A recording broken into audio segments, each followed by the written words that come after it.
It's truly an honor, sir. What are you doing here? So, what are you saying? You want me to review them? The Predators? Didn't you say so? Have a seat. Hello, I'm Euroman of Euroman's Movie Report. This week I have watched the long-awaited sequel to the 1987 classic sci-fi movie, also known as Predators.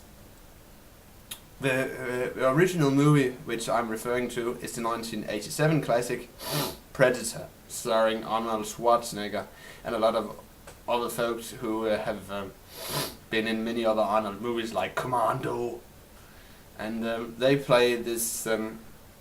Special Forces team sent to Colombia to rescue these CIA officials who had been captured by these Colombian rebels, and then they run into this alien evil thing which slaughters the team members and the Colombian rebels one by one, and then they have to band together to fight this hidden evil.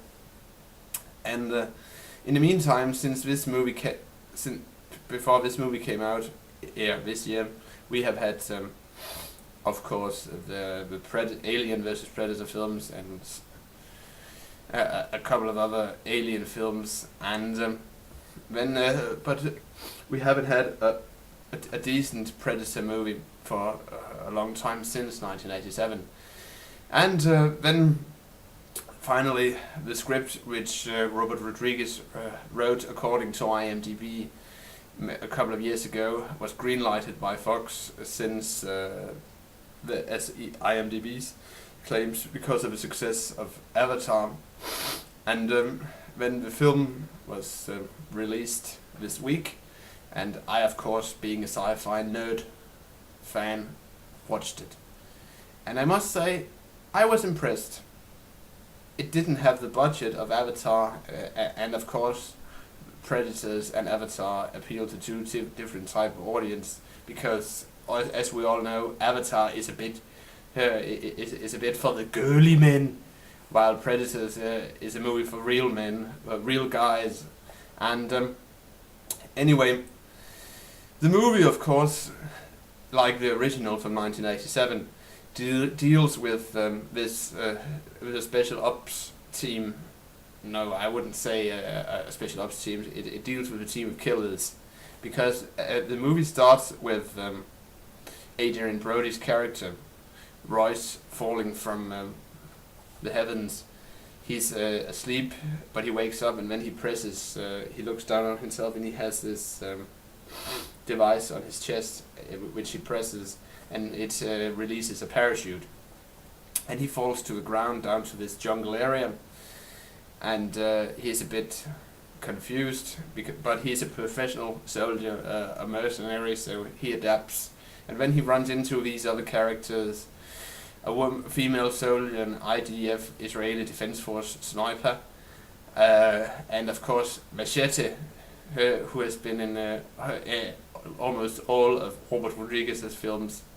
He's a badass, and he of course, a side note is that there is a Machete movie coming out this, I don't remember if it's this year or next year, but it looks good. You should check out the trailer. I will leave a link to it.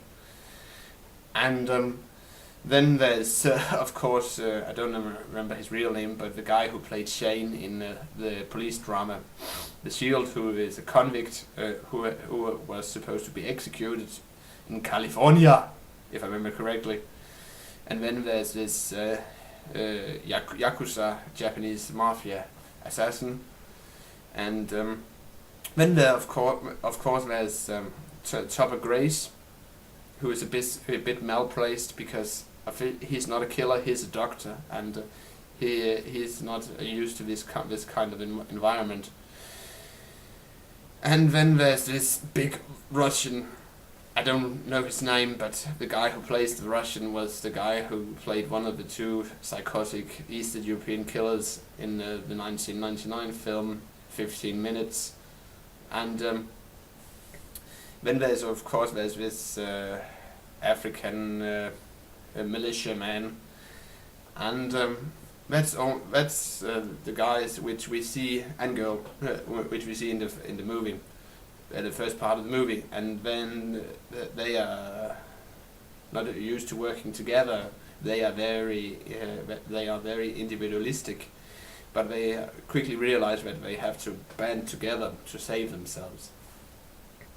And from this point on, the movie follows the classic storyline from the 1987 movie, except this movie is set on a supposedly alien world, and the team has to band together, and a couple of them are killed off in very quickly.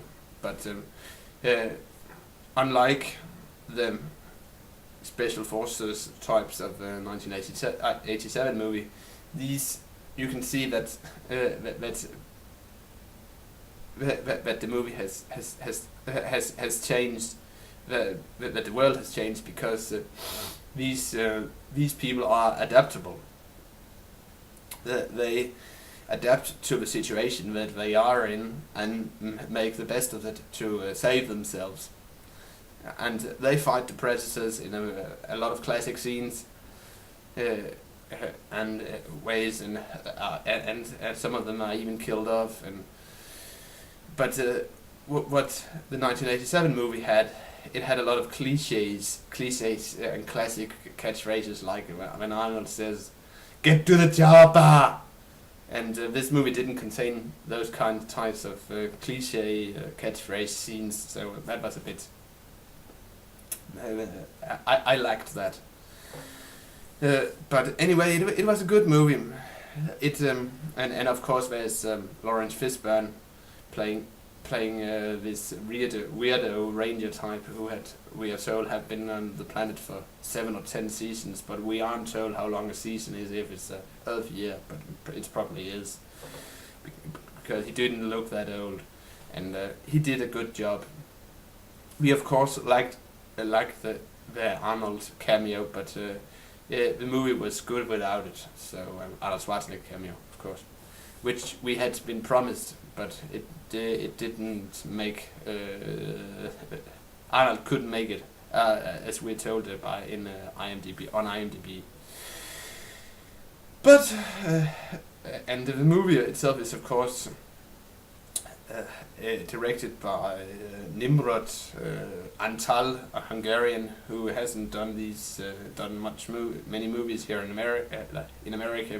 He has done the movies Armored and Vacancy, which didn't do that well because they only arrived on DVD here in Scandinavia, and usually if a movie does well in America, it arrives in the theater before it arrives on DVD.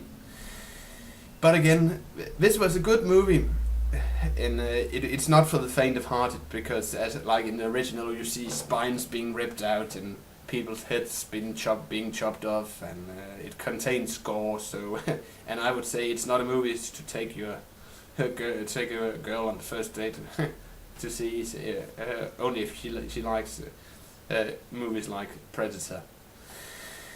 So, as I said, this movie lacked a proper a proper alien setting, but as we know from IMDb, the budget didn't allow it. But it had good acting, a good drama, and fairly good effects. So if I'm gonna rate this movie, I would say 4 out of 5 Coca-Cola bottles. So that's it. Take care. This is Euroman of Euroman's Movie Report, signing off. Stay safe, don't drink and drive. I will return next week with a review of Nightmare on Elm Street.